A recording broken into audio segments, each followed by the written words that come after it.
important time. Family Talk is a live conversation and interview podcast on pervasive issues across the globe with in-depth analysis and seasoned guests. Laduloyin is a Yoruba Asha edutainment cultural magazine program. Ayaba Kadejo is also your #1 most reliable brand ambassador and real estate consultant. Call her on WhatsApp today for advert placement and sponsorship, or to order your healthy food supplement. Subscribe to our YouTube channel. Follow her on Facebook, Instagram, and Twitter, and you'll be glad you did.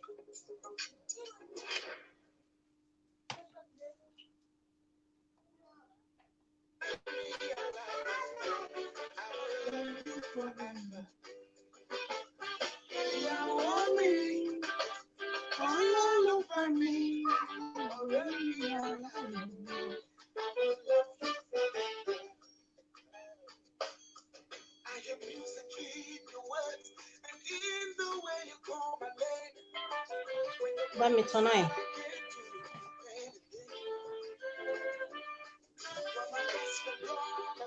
Move it back a bit.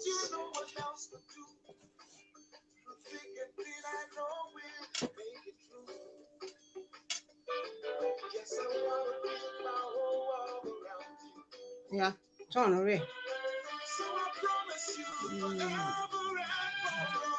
Okay.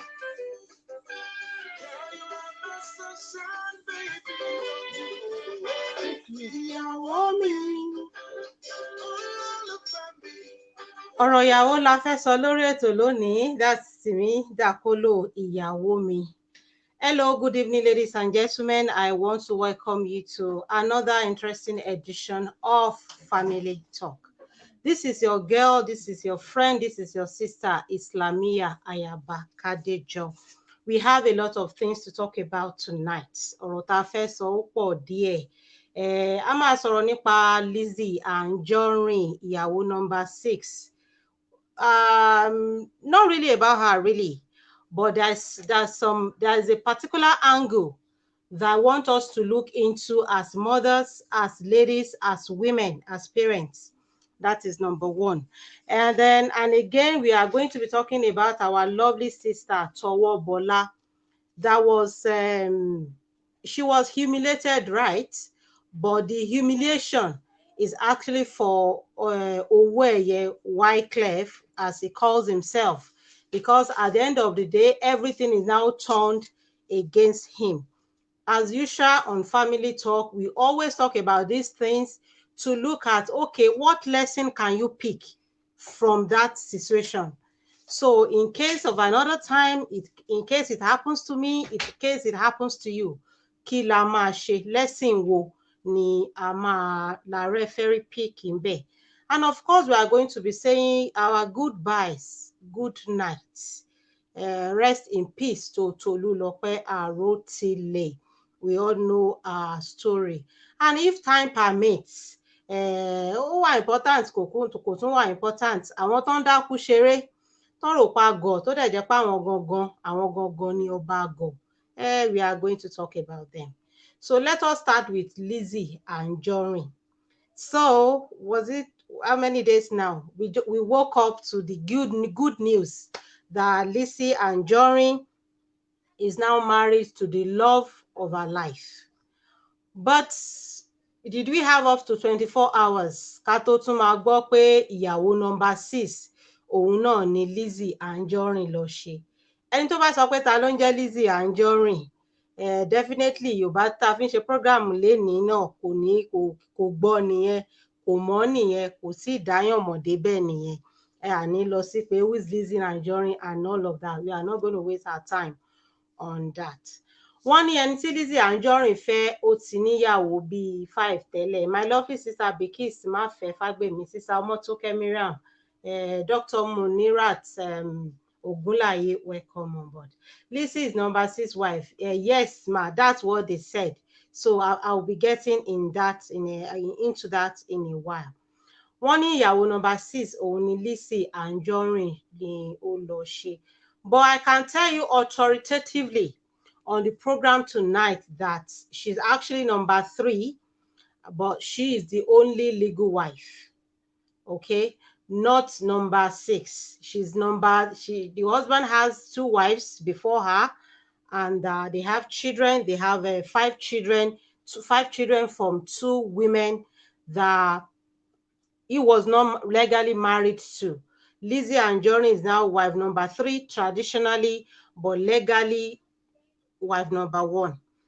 And that is what I want to talk about tonight, because Iléyá tún ti ń bọ̀ báyìí, and àwọn ọmọ wa, àwọn sisi wa, especially we mothers, àwa náà máa dágbére fún ẹ pé mọ́mì mo fẹ́ lọ bá boyfriend mi ṣọdún, mo fẹ́ lọ bọ́kọ mi ṣọdún, báwo lẹ ṣe máa bá mi sọ fún dádì?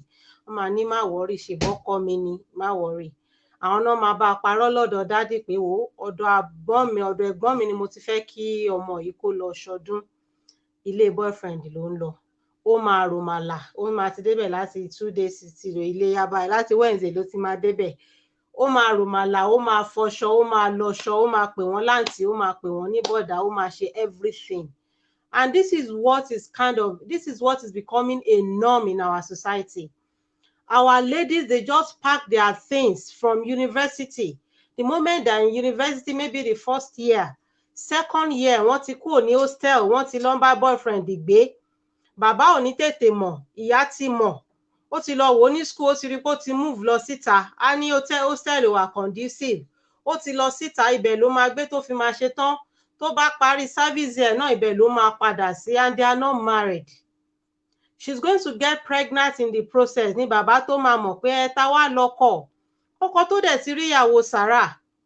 Even àwọn tó ready láti marry these days, they are not even really willing like that. Because wedding is now even very expensive. It's now so expensive that when you are thinking of marriage, you are thinking of wedding, pre-wedding shoots. You are thinking of what is it called? Bridal shower. You are thinking of this and that shower. You are thinking of shopping in Dubai. You are thinking of how to make your wedding viral on social media. That's a lot of money. That's a lot of time. That's a lot of energy. So àwọn ọkùnrin tó tiẹ̀ fẹ́ fẹ́yàwó gan, ẹ̀rù tún bà wọ́n pé wò wedding dẹ̀ ti wá di competition sìn. Not to mention àwọn tí ò serious. She's going to get pregnant. Our daddy is going to get, along the line. No wedding. Wọ́n ti fẹ́ra wọn náà nìyẹn. Ó kúkú ti wà nílé tẹ́lẹ̀ náà. Ó máa bá gbé. And angle tèmi fẹ́ wò láti ọ̀dọ̀ Lizzy Anjorin nìyẹn.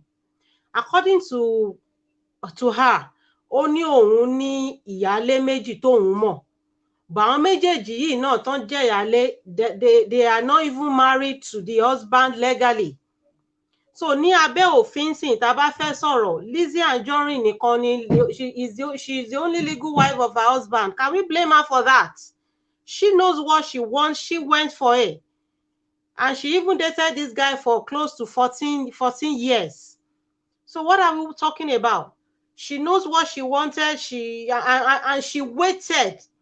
She was patient enough to get what she wanted, how she wanted it, and that's what she got. And that is the perspective I want us to look into tonight. Àwọn ọmọ wa tó ń fìyà fúnra wọn ṣèyàwó Sarah, tí wọ́n wá lọ kò sí traditional wedding, kò sí legal wedding, kò sí anything, wọ́n kàn ṣáà ń bímọ. You all remember, bóyá kí n má dárúkọ ẹ̀, the popular táwọn comedian fi ṣeré, how many baby mama ló ní kó tó ṣẹ̀ṣẹ̀ mú kan nínú wọn. At the end of the day, ẹni tọ́kùnrin bá fẹ́ mú tó bá fẹ́ náà ló máa fẹ́.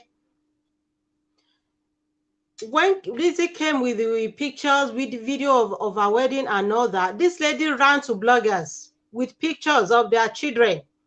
That's my husband. That's my husband. That's my husband. Àwọn bloggers gbowó tí wọ́n ṣiṣẹ́ tí wọ́n. Lizzy now came out. She was now like, you know what? Mo mọ àwọn ìyá mi méjì tí wọ́n jẹ́ ìyàwó tọ́kọ mi náà recognize tán dẹ̀ lọ́mọ 5 fún. Èmi ni number 3, fine. Mùsùlùmí lọ́kọ mi, ó lè fẹ́ 4. But number 3 tí mo jẹ́ yẹn náà, èmi nìkan ni legal wife. Gbogbo wa náà la ó gbé fídíò tó fi ṣe court wedding síta now. She now said that if you have children for my husband, even if they are up to 10,000, mansion èmi àtọkọ mi can actually accommodate them. It's not even funny. But if you have if you are married to my husband, as in legally married to my husband, let's meet in court. After that response, àwọn mẹ́tẹ̀ẹ̀ta tán láwọn bímọ fún máa yẹn, up till now, tó bá yẹ pé maybe tomorrow then, everybody shut up. They couldn't come out.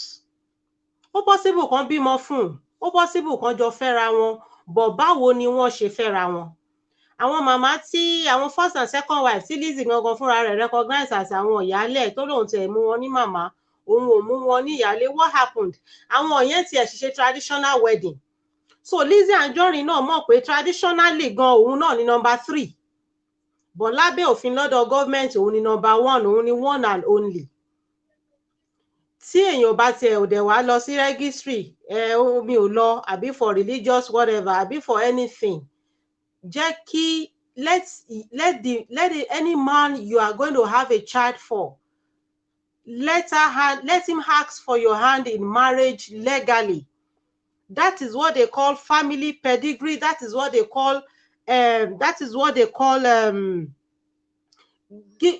honor for you. That is what they call respect for you and your family. These three women, since Lizzy played that card that, you know what, if you are married to my husband legally, that means he's married to another woman legally, he didn't tell me about it, and I'm equally married to him legally. Let us meet in court. Láti ìgbà yẹn àti blogger àtàwọn tán láwọn bímọ fún gbogbo wọn dákẹ́ ni now. You see, a lọ ń fọṣọ, a lọ ń fún mother-in-law lówó every month, a lọ ń pè wọ́n ní sí ìyá ìdílẹ̀kẹ̀, ìbàdí àrán, adúmáradán yín fún jowó, a mọ oúnjẹ sè, a fáyìn, a ṣe gbogbo ẹ̀. Especially wedding orí social media, me and my husband only DP 24/7 látijọ́ tán ti ń wo DP ẹ̀ ní social media. Wọn ò rí picture wọn nìkan rí, picture àti wa àti boo yìí náà ni. But you are not married. It is not marriage. Noise is not marriage. Social media is not marriage. Olóhùn fọṣọ is not marriage. Ó di Friday ń sìn wọ́n bẹ̀rẹ̀ sí ní pa màálù, ó kàn ń lórẹ bí ọmọ ọ̀dọ́ ni. Iṣẹ́ tó yẹ kí olóko ṣe kó ra gba 5,000 naira, 10,000 kó máa lọ, ó tún máa ṣàdúrà fún yín, ó máa ní kán sílẹ̀ kán má gbolópò, ó máa ṣàmàlà, ó máa ṣe jollof rice, wọn náà ló máa gbé tray, ló máa há ọgbẹ́ran káàkiri, ó máa wá dalẹ̀, ó máa rẹ̀ ẹ́, á wá ní àjẹ́ kí bẹ́ẹ̀ massage ẹ̀yìn, á wá massage ẹ̀, á tún di nǹkan kan wọ nǹkan tó bá di October, August ending, tọ́lọ́ bá máa mú ẹ wá ló miss period ẹ̀, ìyàwó Sàrà, ọmọ Sàrà náà ló bí. O ní respect fare, o ní respect fáwọn parents ẹ. At the end of the day, after 7 years, after 10 years, after whatever years, ẹni tó mọ̀wé ló mọ̀wé, ẹni tó wá mọ̀wé ara ẹ̀ tó dẹ̀ mọ̀ kan tó fẹ́, tó dẹ̀ respect ara ẹ̀. Even though she's in love, tó dẹ̀ sọ fún máa yẹn pé, you know what, we can cut for how many number of years. If you are not ready, no problem. I'm not going to beg you to marry me. I'm not going to rush you. It can take up to 14 years, but when you are ready to marry me, you marry me properly. Irú ẹ̀ lọkùnrin máa lọ fún, ọkùnrin like ẹni tó bá respect rẹ̀. So I'm not talking about Lizzy per se tonight. I'm talking about the mistake most ladies make. And if it is now a trend again, that you have to be a baby mama, if there's something about it that is sexy, that is beautiful, that is fashionable, I'm not even going to argue about that. I've not been in that shoe. But then if you've taken that decision, see the likes of Lizzy, àbí ẹlòmíì náà, Lizzy ti lọ́kọ títí ẹ̀, tẹ́lòmíì náà bá wá dìde lọ́la tó wá mú bọ̀bọ́ yẹn lọ sí registry, tán wá ṣe legal thing, tán ṣe properly, tàbí tó mú lọ sílé tó wá gbọ́ pọ́n palága àdúró, wọ́n palága àjókòó, wọ́n ṣe ní Friday, wọ́n ṣe ní Saturday, wọ́n lọ church, wọ́n lọ sí mosque, wọ́n ṣe gbogbo party, COVID or no COVID, everything dùn ó lárinrin. Don't run to any blogger. It is a decision you have made. You have decided to give yourself out to ìyàwó Sàrà. You have decided to donate 1 baby or 2. that does not mean he will marry you. And if he has not chosen not to marry you, if he now goes for another woman, to marry that woman properly, to marry that woman legally, she's not your enemy, she's not your problem. You are going to be angry with yourself. You have yourself to blame. And probably parents too, probably the parent too. Àwọn ìyá tọ́mọ wọn ti ń mu sí wọn létí láti àná àbí látèní lọ pé mọ́mì ẹ ṣáà mọ Jídé, òun mo fẹ́ lọ bá aṣọdún ní kí n tẹ̀lé òun lọ lọ àwọn báwo mo ṣe máa sọ fún dádì. Ìwọ náà dẹ̀ ti bá a ṣe gbogbo permutation, ó dẹ̀ ti gbé sọ́kọ ẹ lórí pé ó fẹ́ ọ̀rẹ́ òun àtàwọn ọ̀rẹ́ ẹ̀ kan, ọmọ ọ̀rẹ́ mi ni ọ̀rẹ́ ẹ̀ yẹn wá dé láti ìlú òyìnbó, ó wá fẹ́ lọ bá aṣọdún, ó dẹ̀ mọ̀ pé lé boyfriend ló ń lọ, ó kàn lọ ń ṣerú lásán, ìyẹn ò ní kàn fẹ́. Ẹni tí ò dẹ̀ lọ bá wọn ṣe léyá, tí ò lọ dààmú rẹ̀, tó jókòó sílé bàbá ẹ̀ lọ́jọ́ ọdún, tó ṣe normal nílé dáàdì ẹ̀, tó fẹ̀yìntì, tó jẹran ọdún nílé wọn, ìyẹn ò ní kàn má fẹ́. As a matter of fact, bóyá dọ́rin ọdún yẹn gan làwọn parents ọkọ ẹ̀ yẹn máa boyfriend ẹ̀ máa bí léèrè pé gbáwo ni wọ́n fẹ́ marry, ló máa wò pé àwòtọ́ dẹ̀ ni ò, kádẹ̀ ni mo ti marry, gẹ́ ìdẹ́ kó wá bá mi ṣọdún, àbájọ wá ni o, inshallah next year àjọ máa ṣọdún ni. Probably August, September, and say he's going to do normal.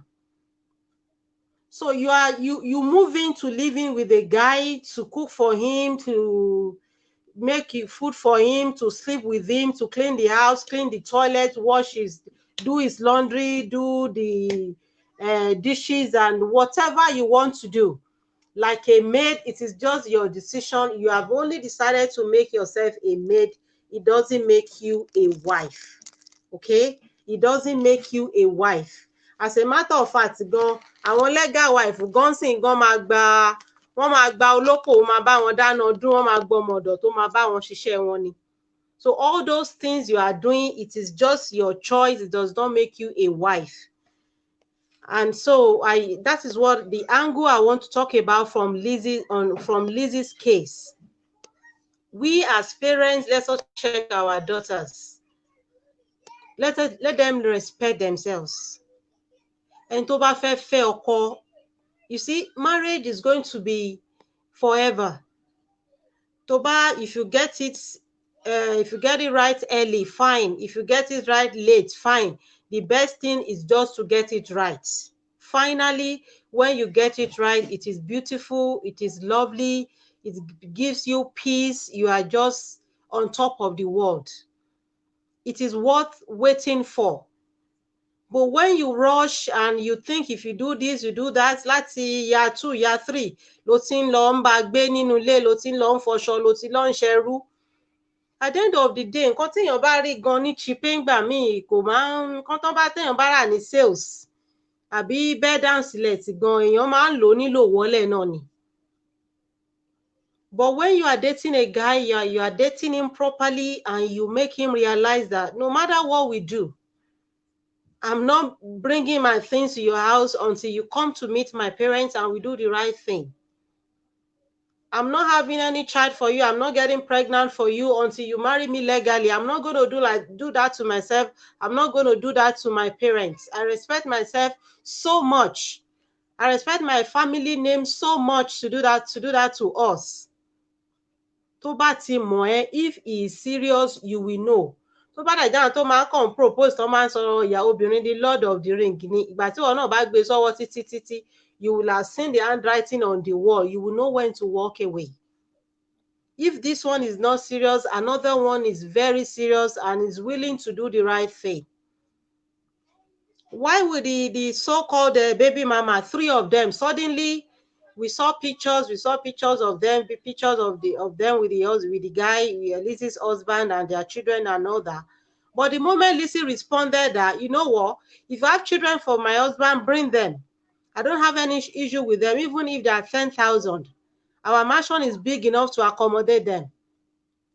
But if you are married to my husband legally, you have wedding certificates, no problem, let us meet in court, sue him. As a matter of fact, I will support you doing that. That shut them up. Oníkálùkù máa yẹ, yẹn náà pè ní agbára. Yẹn náà pè léèyàn lẹ́nu, yẹn náà pè ní yes, òun gangan níyàwó. So why should we subject ourselves to that kind of ridicule? Ẹ ti bímọ fún, ti wá rò pé ìwọ náà ló lọ́mọ. Ayé àtijọ́ ọlọ́bẹ̀ ló lọ́kọ, ọlọ́mọ ló lọ́kọ. Ayé ìsìn ẹni tọ́kùnrin bá fẹ́ fẹ́ ló fẹ́ fẹ́. Tó bá fẹ́ fẹ́ fine, tí ò bá dẹ̀ fẹ́ fẹ́ ẹlòmíì náà fẹ́ fẹ́. Ìwọ ló kàn ní láti respect ara ẹ̀. Then we mothers, mo ń fọlọ́run ba bẹ̀ wá, ẹ má yẹ ká ba ayé àwọn ọmọ yìí jẹ́. Ibi àwọn ọmọ yìí ṣáà ní ìyá, wọ́n ṣáà ní bàbá, wọ́n ṣáà lólùbáwí. Wọ́n wá bẹ̀rẹ̀ sí ní donate ọmọ kọ̀ọ̀kan káàkiri. Máa yẹn á wá eventually lọ fẹ́ ẹni tó mọ wé ara ẹ̀, tó mọ̀ pé family òun deserve respect, wọ́n gbọ́dọ̀ fóun properly. Wọ́n wá máa sáré lọ bá blogger, àwọn blogger máa fi wọ́n jẹun. At the end of the day, ariwo 3 days náà ni o, and nothing will happen torí ẹ̀ wọn ò ní case. Wọn ò ní case. Tí ò bá fẹ́ legally ò kì í ṣe ìyàwó, bímọ kò mí ipò jẹ́yàwó. Ìyàwó mi gan 419 làwọn ọ̀rẹ́ ọkọ yẹn máa ná fi ń ṣe ọ̀rọ̀ náà pa. Ọmọ ìyàwó.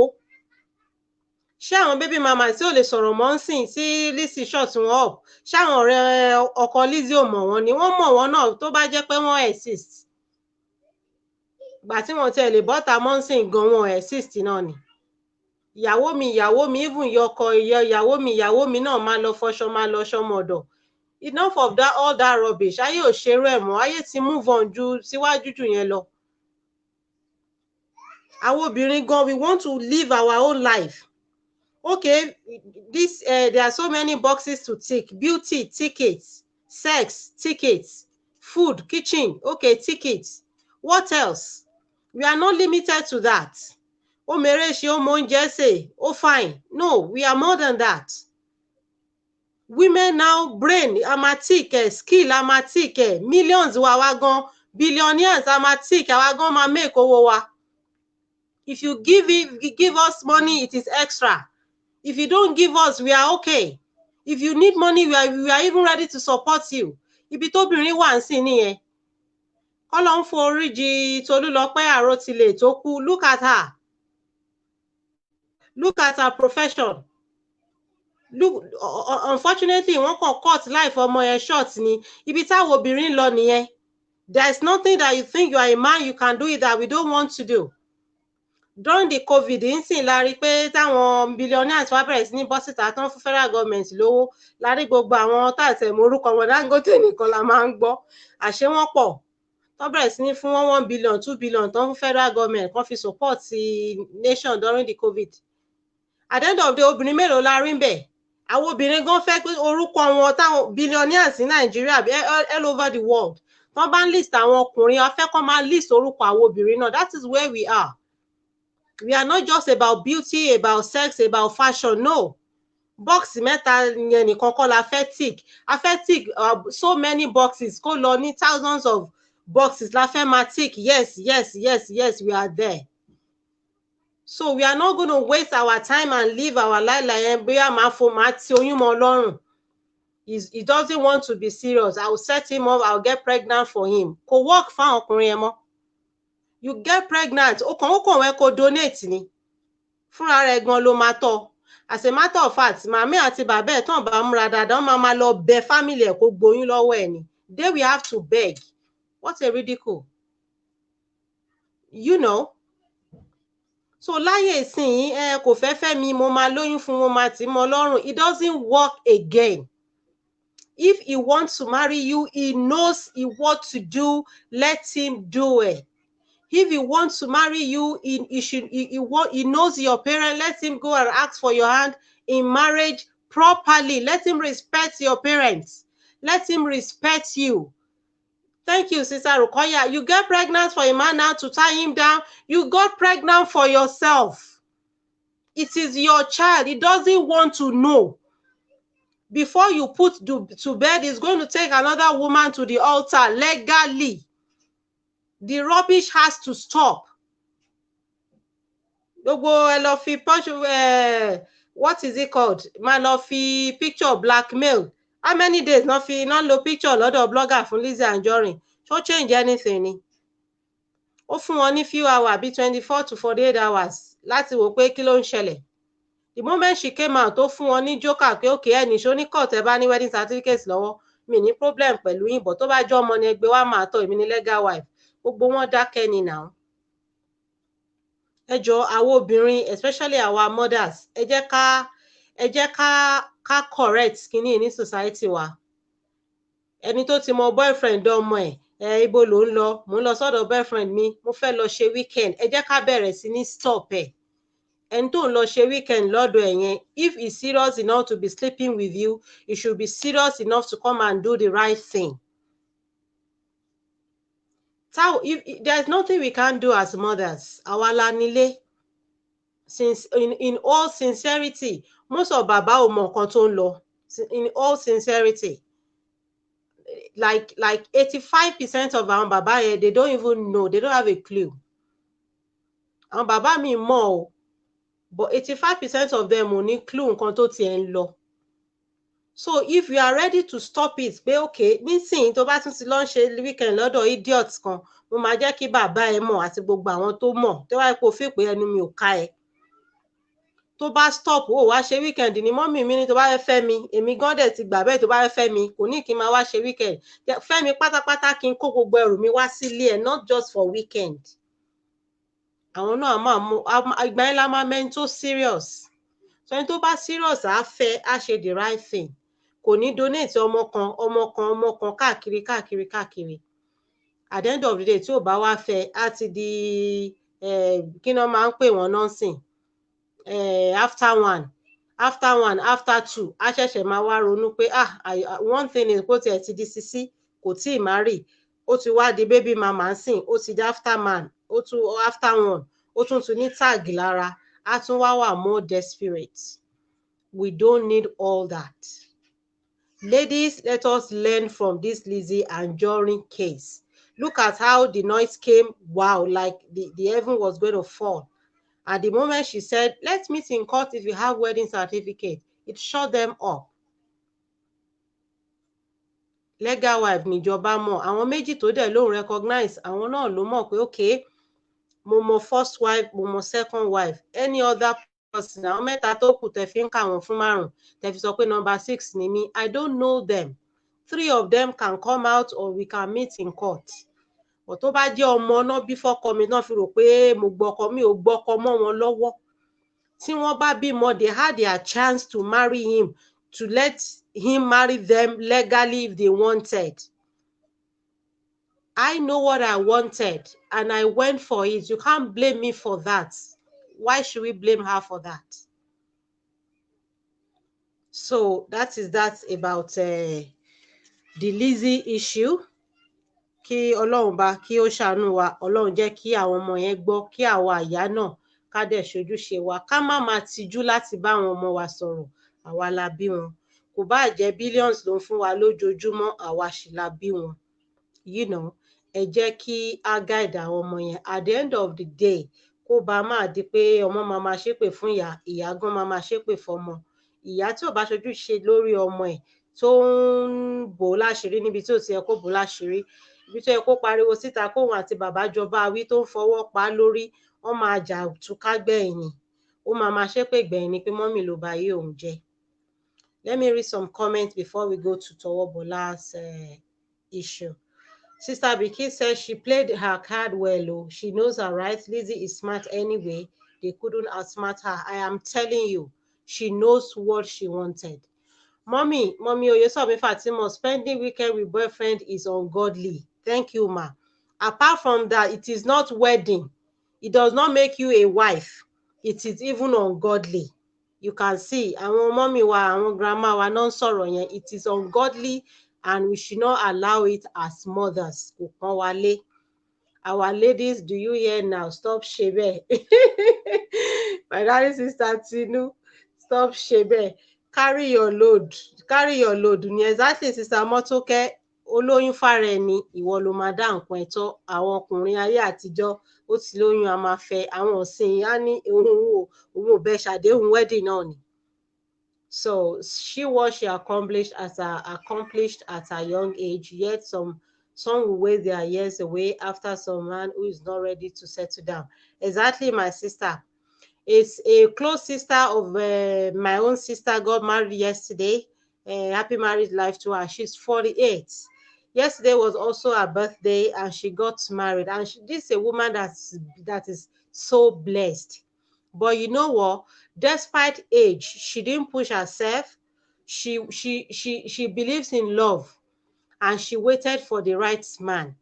She's blessed enough to be like kí nǹkan tí ẹ bímọ mo lè dá wọn tọ́. She can afford anything for 10 children if she wants 10 children with her husband. But she said she didn't want that. And she waited. And she got married legally yesterday. That's what we are talking about. We need to know what we want and go for it. Ká má máa ṣe èyí jẹ èyí ò jẹ. A ti ń fẹ́ra pọ̀ for the past 4 years. He didn't propose. Bóyá tí n bá lóyún. Bóyá tí n bá lóyún is out of equation. We should just stop doing that. It doesn't work anymore. It doesn't work anymore. If you want to marry you, let him marry you. If he doesn't want to marry you, let him go away. There are so many other men that will be willing. At the same time, we have said that apart from beauty, apart from fashion, apart from sex, apart from social media paparazzi, we have to do more as women. We have to be more. We have to aim higher. So that ní wò pé kò gbọdọ̀ bọ́mọ́ mi lọ́wọ́ bóyá toró ní change díẹ̀ lọ́wọ́. Tí wọn náà bá wà okay gan, òun gan gbọdọ̀ máa sọ pé kò gbọdọ̀ bọ́mọ́ mi lọ́wọ́. Irú obìnrin tó yẹ kéèyàn fẹ́ lélẹ̀. That is how it should be. The Towobola case as well. I will still come back to mothers on Towobola's case. There is no how we will talk on family talk that we will not bring it back to parents. Because every society that we live in, if it is good, if it is bad, check the family unit. Check the family unit. What happened to Towobola was so unfortunate. No woman, no one deserved to be treated like that. Tayo Oweye Wyclef was so wrong in humiliating her like that. All the stupid, silly questions were not necessary. Absolutely uncalled for. But because he's so unprofessional and so full of himself, he didn't know, he probably didn't realize what he was doing, or maybe he did realize that, but that's just him. Because he did not only humiliate Towobola, he actually did the same thing for their main suspects as well. He actually paraded the guy on his own as Wyclef, not as the Nigerian police force, which was so wrong. Because no one is guilty until proven guilty by the law. And you are just a policeman to make an arrest. You are not the law. You are not the judge. You are not the court. It is not of your business. So what kind of interrogation was it doing? But the case of Towobola, the aspect I want to talk to us about as parents is the building our children confidence. The lady panicked. I won't say she didn't know her rights, or maybe she did not. But what I saw in that video was that she panicked. She panicked so bad. And I think the handcuff was the trigger for her fear. She was afraid that she was like handcuffed. Oh my God, and camera on me. You know, a lot of things was going on in her mind. Her parents, her friends, you know, a lot of things, her career, social media, and all that. She didn't want that. And because Wyclef saw that, he used that against her, and ìyẹn tún fún Wyclef ní confidence láti tún ṣe worse, you know. And that is what I want to talk about regarding that to we parents, as mothers, as fathers, is that our children, we have to build their confidence. whatever method tá a bá fẹ́ lò, especially àwa tí ó sì jẹ́ pé àwọn ọmọ yẹn ṣì ń bá wa gbé, even àwọn tó wà ní èjì lady yẹn náà, we can still tell them, no matter what happened, take your stand. The worst ni wípé, okay, I'm not going to say anything, call my parents. Or let's call my parents, let them call our lawyer. I'm not going to answer any question. Well, anyone that will say that will probably know her rights.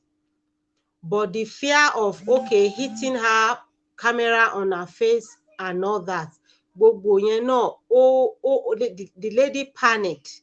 Ó bẹ̀rù, ẹ̀rù bà á gan.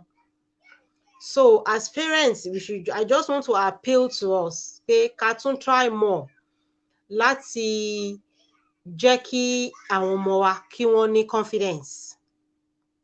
The way we talk to them, what we do to them, what we discuss with them, every opportunity ká máa jẹ́ kán mọ̀ pé tí ọ̀run ò bá máa yabọ̀, you can tell me anything, you can tell your daddy anything, we are always there for you, nothing do you. Kò sí nǹkan tó máa ṣe, ṣáà má worry. Anything that happens to you, we are with you. The worst that can happen, at least just be confident. We need to kind of review the confidence of our children. And ọmọ tó bá máa ní confidence náà, inú ilé náà ló ti máa wá. Báwo làwa gangan ṣe ń bá àwọn ọmọ yẹn sọ̀rọ̀? Ṣé àwa gangan kọ́ la ti fi ẹgba yọ confidence kúrò lórí wọn? Ṣé àwa gangan kọ́ la ti fi ọ̀rọ̀ yọ confidence kúrò lára wọn? Ọmọ tó jẹ́ pé all the time tó bá ti ṣe ọ̀dẹ̀ ni ẹ́, òpònú ni ẹ́, you are so stupid, you don't know anything, you cannot amount to anything, you can't do anything right, negative la máa ń sọ. Ẹ ti ló gọ̀, ẹ ti ló stupid, ẹ ti ní kò lè ṣe anything right. Ọjọ́ anything bá ṣẹlẹ̀ sí níta, gbogbo nǹkan tẹ́ ti fẹnu pè sí lára yẹn náà máa play out. Ó máa believe pé òun ò lè ṣe, ó máa believe pé òun ò lè achieve ẹ̀.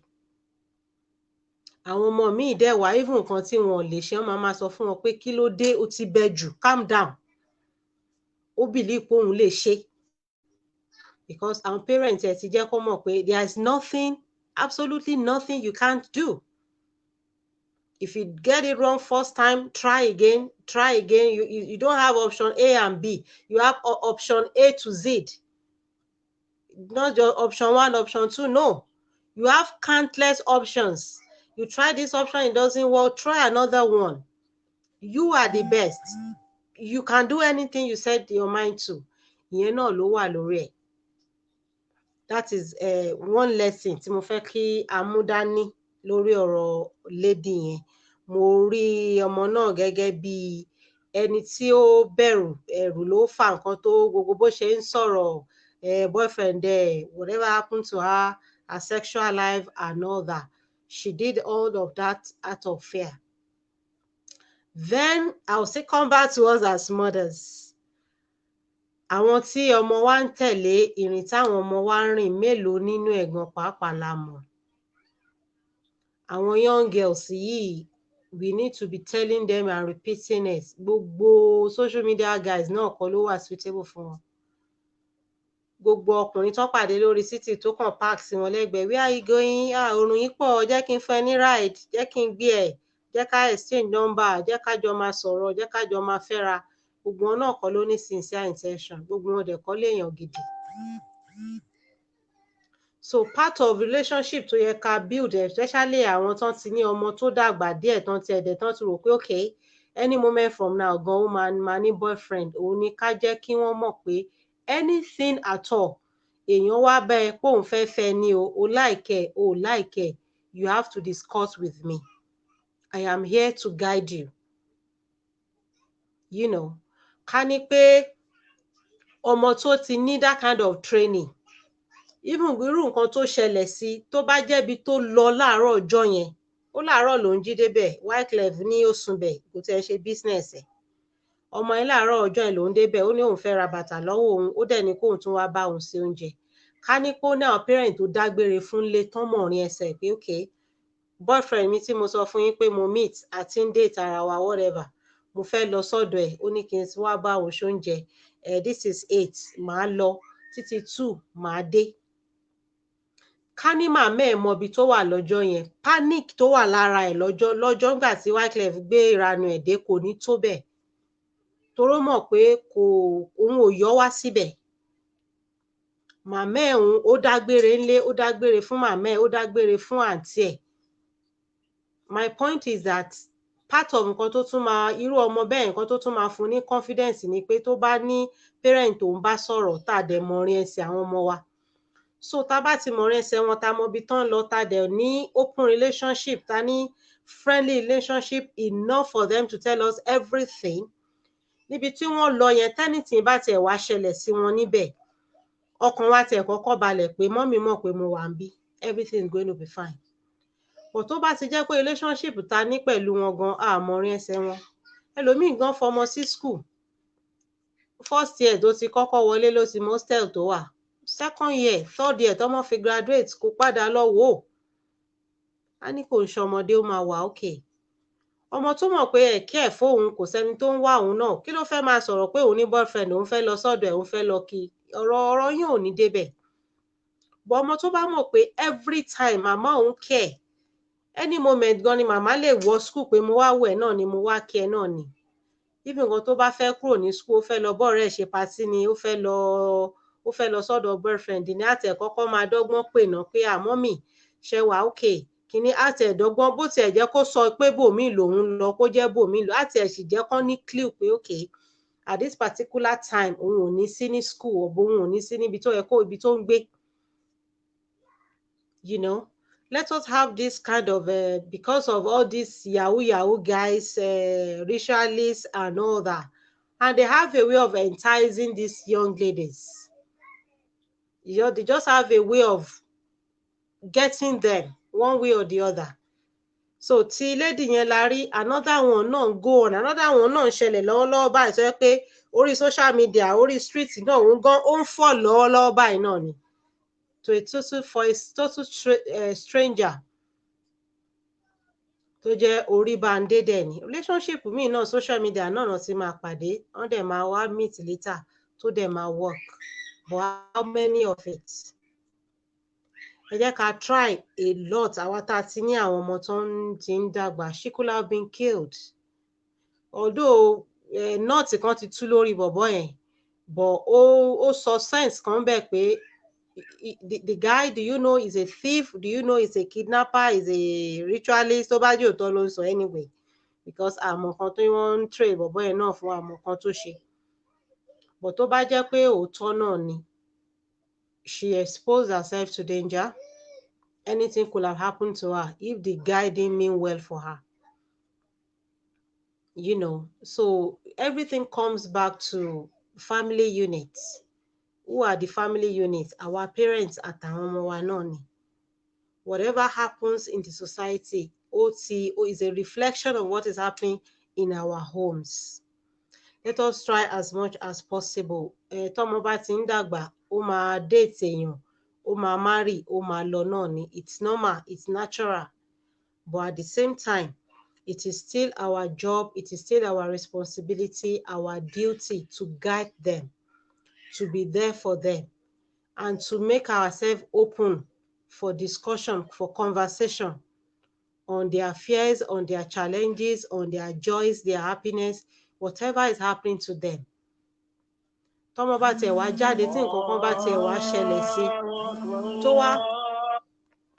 tó wá mọ̀ pé ibi tóun tiẹ̀ wà yìí at least mọ́mí àti dádì àbẹ́yàn kan tiẹ̀ mọ̀ pé òun wà ń bí ọkùnrin àti ẹ̀ kọ́kọ́ balẹ̀ 50%. Bọ̀ tó bá wòkè tó wọlẹ̀ tó rí pé ibi tóun wà ẹ̀ gan òun sá wá síbẹ̀ ni kò sẹ́ni tó tiẹ̀ mọ̀. Tán bá pa òun síbẹ̀ tán bẹ̀rẹ̀ ẹ̀ síbẹ̀ kò sẹ́ni tó mọ bó ṣe rìn. Fear yẹn máa lọ 1001% ni. Òun ni irú fear tí ó ṣe Towobola. She panicked so much that ká ní kò tiẹ̀ ń ṣe because even the way the guy was talking, I see him as a pervert. He was tẹ́tà pé mi ni mo ní toast ẹ̀ ṣó máa gbà fún mi and all that. Ojú ló ká òun gan mọ́. Ká níbi tí kò sí audience kò sí witness ni she exposed herself to lot of danger there. Kọ́lọ́run bá kí kó ṣàánú wa, kó ṣàánú wa. Ẹ jẹ́ kí àwa tá a ti ní àwọn ọmọ tí wọ́n ti dàgbà, wọ́n ti ní boyfriend, wọ́n ti ní girlfriend, ẹ jẹ́ ká close mọ́ wọn, kí wọ́n trust wa enough láti jẹ́ kí á mọ̀ rin ẹsẹ̀ wọn, ká mọ nǹkan tí wọ́n ń ṣe, ká mọ ibi tí wọ́n ń lọ, ká lè mọ bá ṣe máa ṣe kíni, ká lè mọ bí a ṣe máa support wọn, bí a dẹ̀ ṣe máa guide wọn. Kí Ọlọ́run bá kí ó má ṣe àwọn ọmọ wa ní ọmọ ọlọ́mọ. Towobola has been released because she was arrested that day, she was detained, but wọ́n ti release ẹ̀, ó ti padà sílé, and she's okay, she's fine. The only prayer tá a máa ṣe fún òun náà ni wípé kí experience yẹn kó má break ẹ̀, because psychologically òun nìkan ló mọ the father pé èèyàn tiẹ̀ go viral, èèyàn di celebrity within within seconds, òun gan ló ń ṣe òun bíi fíìmù ni, tó dé tí ojú ẹ̀ náà wá ń rí káàkiri. It's ó depend lórí the kind of personality she has, báwo ló ṣe lè absorb that kind of situation. Tó bá jẹ́ ẹni tó weak ni, it is capable of breaking anyone. Tó bá dẹ̀ jẹ́ ẹni tó jẹ́ pé okay, ó wà strong enough, she's going to be fine. So we should just remember her in our prayers, and that we will pray with her, along with her, that it doesn't break her. Let me read some more comments before we quickly talk about Tolulope Arotile and àwọn dádì tí wọ́n ń dákúdájí tó ń tanra wọn tó ń rò pé àwọn làwọn ń tàn. If time permits, we talk about them as well.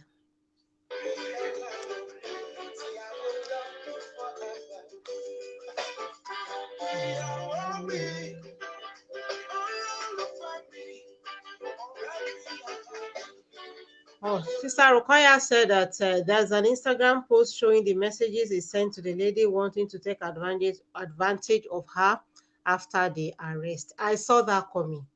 I heard that in his voice. I sensed it. The way he was talking. Tó bá jẹ́ mi ni, ẹwọ ẹṣin, ṣé mọ́tò yìí ló wọ̀ ẹ́ lójú? Gbogbo ọ̀rọ̀ jágajàga tí ò kàn, ẹnu ẹ ti loose. Mi ò rò kán fi omi gbóná jó lẹ́nu rárá. Mo rí pé òun gan ojú ló pa fírí, he could do anything, but because he didn't do it, a lè máa pẹ́ lórí ẹ̀. That's why I didn't want to dwell on it. So if a post is saying that he actually sent her a message wanting to take advantage of her, it's not impossible. It's not impossible. Sister Shehu Saida, thank you so much. He is, Sister Rukoya, the guy is actually a pervert. I am telling you, he sounded like one. Putting on social media about the police guy is wrong at that stage. So wrong, Sister Shola Onifade. It is not his business. He's not the police PRO. And you cannot, they do parade suspects, but he cannot parade them like that, like as an individual. He has to take them to their headquarters or wherever, to report to his boss. They now do the right thing. They profile them. They take all the necessary documentations and everything. If they now want to parade the guy, Towobola is not a suspect. If the guy is a married man with children, show call ìyàwó àtàwọn ọmọ ẹ̀ ni. Ṣebí ẹni tó wá mú ni wọ́n wá mú. But for whatever reason, okay, you don't want to listen to anything. Everybody in that room, arrest everybody. When they get to the station, she has right to a lawyer.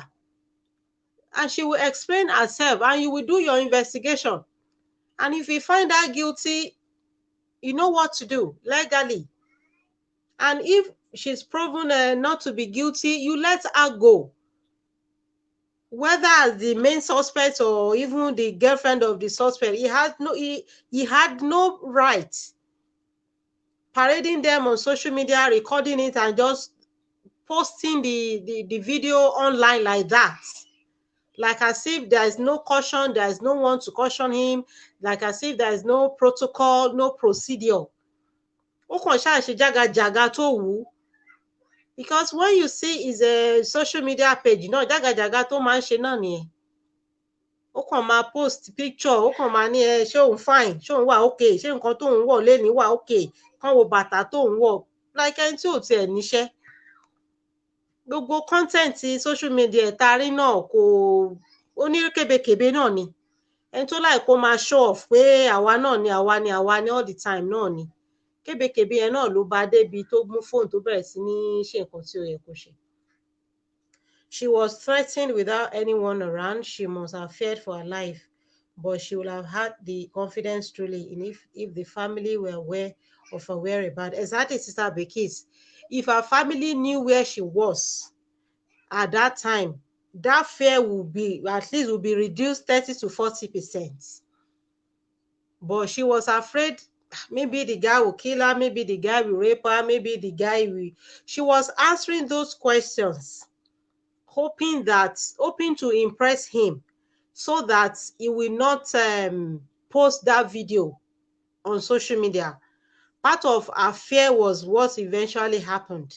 That, okay, whatever you want, I will answer your question as sincerely as possible. I will just try to let you know my side of the story.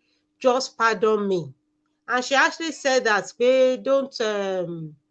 I've forgotten what she said.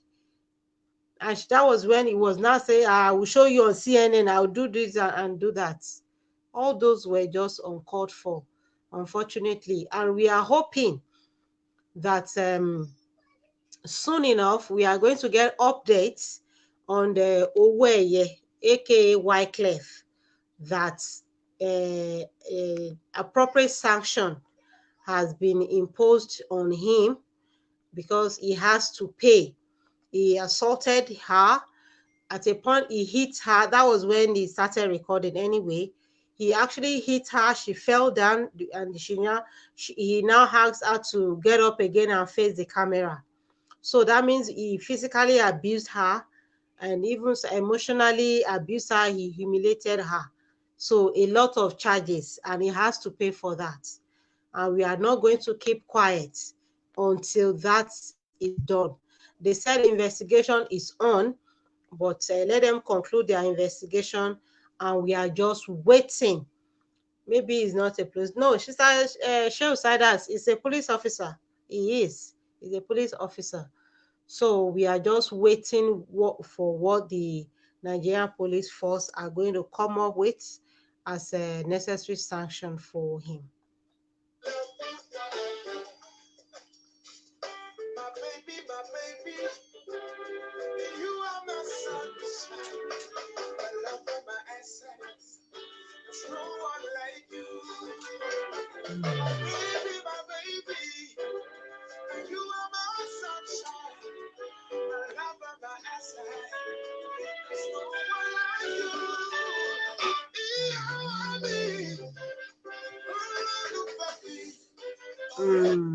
Tolulope Arotile. We woke up to news of her death as well that fateful day, but we can't say this is what happened. And for a moment we thought that, okay, people die every day. There's been a lot of death this year anyway. Unfortunately, oh God, 24-year-old, what a loss and all of that. Until facts started coming in. Then we realized that, okay, if there is nothing to hide, if the Air Force, they don't have anything to hide, why are we picking holes in what they said? Like a reversing car crush our own car. Who drives in reverse with speed? Àfẹn tí ò bá mọ mọ́tò wà. Mọ́tò tó bá ń reverse, mi mọ bójú ṣe lè máa kọ́ ẹ tó. If you are not driving normally, if you are reversing, o lè reverse ní 50, o lè reverse 50 km speed pàápàá. O lè reverse so fast that wàá lọ crush èèyàn that much. Ibẹ̀ láti bẹ̀rẹ̀ sí ní pick holes nínú àwọn nǹkan tí wọ́n sọ.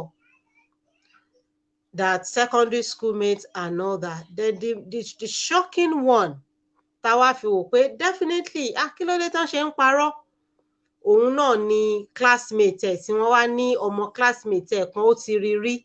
Òun ló gangan ló drive. Àwọn classmate ẹ̀ náà wà nínú mọ́tò yẹn. Nínú wọn náà ẹni tó drive yẹn náà classmate ẹ̀ ni. Òun ló wá sight ẹ̀ ní base ló wá reverse lọ bá kó tó di pé accident yẹn ṣẹlẹ̀. Only for us to find out that the guy never attended the same secondary school with Tolulope. And Tolulope was 24 when she died. The guy is 35-year-old. And the guy never attended the same secondary school with her. Wọn ò lọ sí secondary school. Age gap tó wà láàrin wọn tí ẹ lè jọ lọ sí secondary school. Ìyẹn ni Nigerians la fi wá ń béèrè pé why are they lying to us? What happened? Kí ni very bright, very brilliant lady bẹ́ẹ̀ yẹn tí ó jẹ́ as a matter of fact kò kí ṣe ògo Nigeria gan ni bí girl yẹn ṣe ń lọ. The way Tolulope was going, she was going to become the brightest star of the world. She was going to become a global personality that everybody will celebrate globally. She was going to become a force to reckon with. She was going to become so great. At that young age, what went wrong? Ìyẹn ni à ń béèrè lọ́wọ́ government kí wọ́n dá wa lóhùn. We want answers. We want answers. We are not buying all the lies they have sent out through the press release. We are not buying any of it. Gbogbo nǹkan tí wọ́n sọ pátápátá kò tálè, kò ní mínì. Ìgbà tí investigation dẹ̀ ń lọ from Nigerians, a ti rí already pé irọ́ ni wọ́n pa. Kí ni nǹkan tó wá pa Tolulope? Kí ni nǹkan tí ó ṣe? A mọ̀ pé jò lọ́wọ́ nínú. Is it about tribe? Gẹ́gẹ́ bí àwọn kan ṣe ń sọ. Is it about Boko Haram? Or is it about, how they say they stumble on information they are not supposed to know and all that? We just have a lot of questions as we mourn our death, as we mourn our mother. And we just want to, on this program, we want to express our condolences to our family. Ọlọ́run ọba nìkan òun náà ni ó lè ràn wọ́n lójú. May God Almighty grant them fortitude to bear the loss. Kọ́lọ́run ọba kí ó ṣàánú wa. Kọ́lọ́run ọba kí ó ṣàánú wa. Gbogbo abiyamọ pátápátá. Ọlọ́run ọba má jẹ́ kí a mọ sàárè ọmọ. Má jẹ́ kí a fojú sunkún ọmọ. Finally, time 11 ti kọjá díẹ̀. Àwọn tí wọ́n ń faint, we are going to be asking for answers now. Off the mic. Why should they off the mic? My own question is, my own question on this program as a family program is that àwọn tí wọ́n ń faint yìí, àwọn tí wọ́n off mic yìí, ṣé wọ́n ní family, wọ́n níyàwó, wọ́n ní ọmọ? And are they not ashamed? Ṣé ojú ò kì tì wọ́n wípé àwọn ń ba orúkọ family wọn jẹ́ àbí kò tiẹ̀ ní mínì sí wọn? That is my number one question. And the second question, and an equally very important question, tí mo tún ní, òun náà ni wípé Nigerian youth, these people, these rogues, these thieves that we call our leaders, they will continue to treat us this way. They will continue to treat us like this, like as if we are stupid, like we are foolish. Right there, live on the face of everybody, off the mic, fainting. And tó faint sí wọ́n fọwọ́ yanu ẹ̀ tó ń káwọ́ wọn kó lẹ́nu pé má yìí má fà mí lẹ́nu, ìyàwó fẹ́ lò wọ́n pé drama là ń ṣe ni. My own question is for the youth. After tí gbogbo kinní yẹn ṣẹlẹ̀, ẹ mọ̀ pé a rí anything ṣe sí. Apart from the social media, the next action tí mo notice pé àwọn Nigeria youth ṣe nípa wá sọ di comedy. oníkálukú wá ń gbé version ẹ̀ síta. Photoshop, switch off the mic, Photoshop, fainting, drama skit oríṣiríṣi lórí fainting ó wá bẹ̀rẹ̀ sí ní jáde just for laughs. Until we change that kind of mentality, until we decide to hold our destiny in our hands and make these people accountable, we are going to remain like this. Ọlọ́run ti sọ wípé society tí ò bá change the kind of ìwà táwọn náà ní lọ́wọ́. We need to check ourselves. We need to know what is important to us. We need to know what our priorities are and start working on that. Take our destiny in our own hands, be serious with it, demand our rights, demand what is good for us so that posterity á sọ pé a ti ẹ̀ gbìyànjú. But tó bá jẹ́ tí nǹkan kan bá ti ṣẹlẹ̀, gbogbo youth náà, nǹkan tí the only thing, the biggest tí wọ́n lè ṣe náà ni kán wá lọ jókòó, kán wo bọ́n ṣe lè sọ di skit tó máa go viral tá máa fi rẹ́rìn-ín, tàbí kán wo bọ́n ṣe lè sọ dorin tí gbogbo wa tún máa kọ, tàbí ká bá ṣe lè yọ slang jáde láti bẹ̀ tí gbogbo wa tún máa lò. Tó bá jẹ́ pé bẹ́ẹ̀ náà la ṣe máa ṣe, tó bá jẹ́ pé ó rí ibi tá a dúró sí náà nìyẹn, kò sí nǹkan tá a fẹ́ ṣe sí i. Àwọn people yìí á máa kówó yìí jẹ. Ọjọ́ tán bá fẹ́ make wọn accountable, tán bá ní wọ́n probe wọn, wọ́n á pretend wọ́n á ní àwọn faint, àwọn fi apá gbá, wọ́n á gbé nǹkan sọ́rùn wá fún wa, wọ́n á ṣe bandage mọ́, wọ́n á ṣe drama fún wa, ọ̀rọ̀ á kú sáké and they get away with it. They get away with it. So we cannot blame them much because àwa náà, we are not serious and we are not ready to make them accountable. We are not ready to make them accountable. What happened in Nigeria how many days ago now cannot happen in a developed country. The moment you do something that makes them be like, okay, you are going to face a panel and they are even going to stream it live. Oh my God, it will go well. There will be a way out. Everything will get sorted. At the end of the day, that man is going to be removed. Whoever is going to be removed will be removed. Whoever is going to jail, we know. Whoever is going to court, we know. Osha Mayanju, everybody marry everything in black and white. But look at us.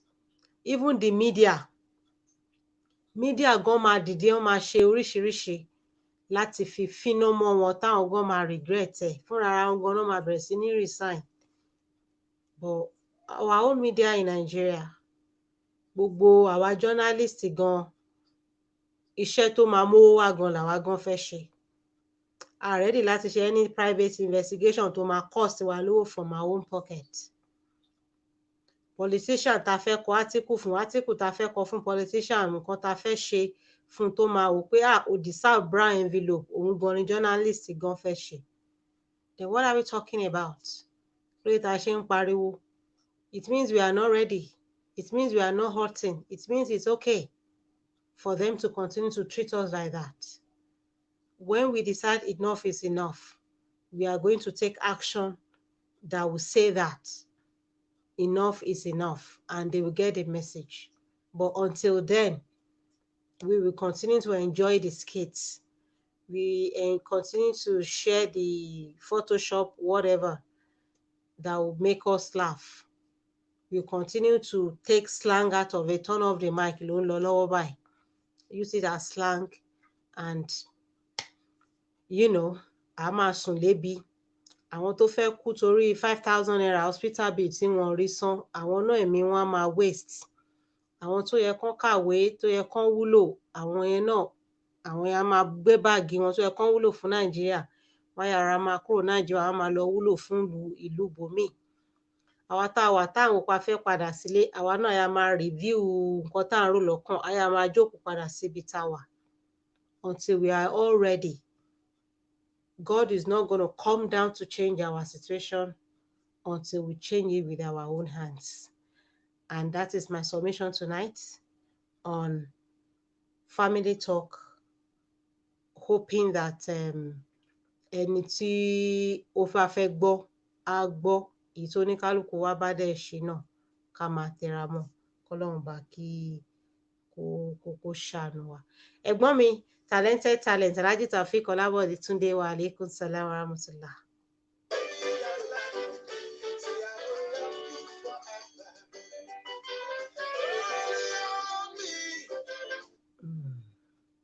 Are you an aspiring professional? Let me read more comments. Sister Amotoke Miriam Shuderu Saka, wọ́n ní enough is enough. It is okay. It's okay. It's okay. Okay. It's okay. It's okay. It's okay. Can you imagine? It's okay. It's okay. It's okay. Turn off the mic. Ó fẹ́ lè fò dìde lórí àga. Ó dáa náà. Kí ni nǹkan tá a ṣe sí? Àárín nǹkan kan ṣe sí. Ẹ̀rín náà la fi ń rìn. Ọlọ́run ṣàánú wa. Sister South Africa Shade Salau, thank you so much. Sis, welcome on board. Thank you for joining us. We all need an explanation on her death. We need explanation on Tolulope's death. It doesn't matter whether she has been buried or not. She has to be buried. But at the same time, investigation máa lọ. We are demanding they continue the investigation. They conclude the investigation and report back to us. Kí ni nǹkan tó ṣẹlẹ̀ gangan? Irú ikú wo gangan ló pa Tolulope? Irú ikú wo ló pa? Reversing car ò lè pààyàn bẹ́ẹ̀ yẹn. Reversing car kò sẹ́ni tó ó bẹ́tà kan gan ní collusion, kàn pè ní head on collusion. Tán bá fẹ́ parọ́ yẹn dáadáa, bóyá àbá tiẹ̀ bá ẹ̀ ju kán wá sọ pé reversing car ló pa lọ. Kò sẹ́ni tó máa reverse tó máa kí speed mọ́lẹ̀ tó máa lọ crush èèyàn bẹ́ẹ̀ yẹn. Kọ́lọ́run bá kí ó ṣàánú wa. Mr. Ọmọkùnmi Ẹ̀kalẹ́sà Ẹ̀kọ́jọ́ mẹ́ta sir. Long time, good to have you on the show. I know they will turn into comedy. That is Nigeria for you, ma. That is only thing we know. That is only thing we know. Until we realize our destiny is not a joke, and we have to do more than singing about it, more than making joke out of it. These people will continue to treat us like we are foolish. They will continue to treat us like we are idiots, that we cannot ask for our right, we don't know our rights, we cannot do anything. They will continue to treat us like a toothless dog. We can only bark, we cannot bite. Or we need to prove otherwise. That okay, even in the face of comedy, beyond comedy, we know what we want and we want to demand it. But until then, situation wa ò ní change. Kọ́lọ́run bá kó ṣàánú wa.